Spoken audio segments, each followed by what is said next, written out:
चलिए 4 का चौका की शुरुआत कर लेते हैं। अब सस्ता ऑप्शन आशीष बहेती जी से लेंगे, फिर चलेंगे राजेश जी के पास एफएनओ सुपरस्टार के लिए, गाबा सर के पास चार्ट का चमत्कार ट्रेड और सनी अग्रवाल जी के पास चलेंगे मिड कैप फंडा ट्रेड के लिए।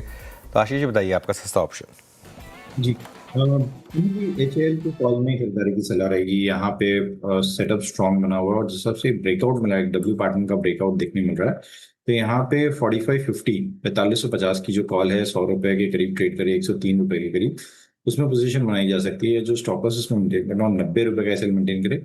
ऊपर में जो टारगेट रहेंगे 125 और 145 तक के इसमें देखने मिल सकते हैं। ओके, आशीष बहेती जी का ट्रेड एचएल 4550 की कॉल, अभी सेम स्ट्राइक स्क्रीन पे गई थी कुछ देर पहले भी। हाँ, तो एचएल की।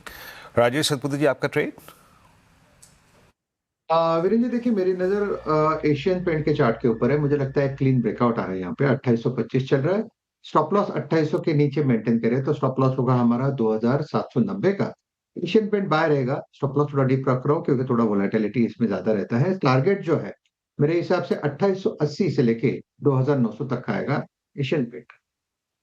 ओके, 2900 तक के टारगेट एशियन पेंट्स में यहाँ पे खरीदारी कराए फ्यूचर्स में। चार्ट का चमत्कार गाबसर क्या चूज किया? हाई मोमेंटम स्टॉक है। स्टॉक का नाम है अशोक लेलैंड। ट्रेड करा 191.35 का और स्टॉप लगाएंगे 189.35 का, करीब 2 रुपए का है। जहां थोड़ा है 200 की तरफ, लेकिन technical target for trading purposes 195 रहेंगे। तो यस, अशोक लेलैंड 195 टू 200 ये जोन है, वहां तक जा सकता है। ओके, अशोक लेन 190 130 पे आपका बाय कॉल, डे हाई पे ट्रेड करता हुआ, ऑल टाइम हाई पे इनफैक्ट। सनी जी आज का मिड कैप फंडा क्या पिक कर रहे हैं आप? वीरू जी, रिन्यूएबल एनर्जी स्पेस से मैं केपीआई ग्रीन को मैं चूज करना चाहूंगा विद प्राइस टारगेट ऑफ 615 615 के प्राइस टारगेट से।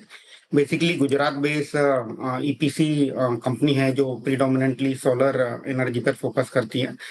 सितंबर क्वार्टर के एंड में काफी रोबस्ट ऑर्डर बुक थी 3 गीगावाट की, जिसमें से 1.2 गीगावाट आईपीपी जो कि खुद का एक जैसे पावर जनरेटर होता है उसकी ऑर्डर बुक, जनरेशन की ऑर्डर बुक थी, और 1.8 गीगावाट की सीपीपी वर्टिकल जो कि दूसरे कंपनीज के लिए बेसिकली ईपीसी का काम करते हैं। तो अगर हम 1.8 गीगावाट के ऑर्डर को कन्वर्ट करते हैं 3.5 करोड़ पर मेगावाट के हिसाब से, तो तकरीबन वो जो ऑर्डर की जो वैल्यू रहेगी 6,500 करोड़ की वैल्यू रहेगी।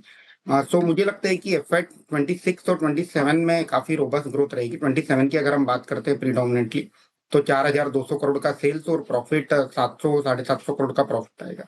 तो अगर हम वैल्यूएशन की बात करते हैं तो तकरीबन एफआई 27 में अगर हम देखते हैं तो ये 12 की पी पर ये कंपनी मिल रही है। मुझे लगता है कि रिस्क रिवॉर्ड काफी फेवरेबल है। 615 के प्राइस टारगेट से पोर्टफोलियो में लेना चाहिए। ओके, केपीआई ग्रीन अभी जिक्र भी करे थे सनी अग्रवाल जी। ये पर्टिकुलर काउंटर मिड कैप फंडा के लिए अच्छा नजर आ रहा है। 4 का चौका की हमने शुरुआत की सस्ता ऑप्शन के साथ।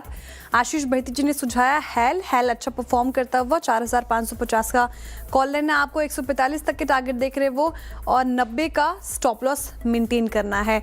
फ्यूचर्स में एशियन पेंट्स की खरीदारी की सलाह राजेश सतपथी जी की तरफ से। 2,900 तक के टारगेट देख रहे हो, 2,790 का स्टॉप लॉस लगाइए।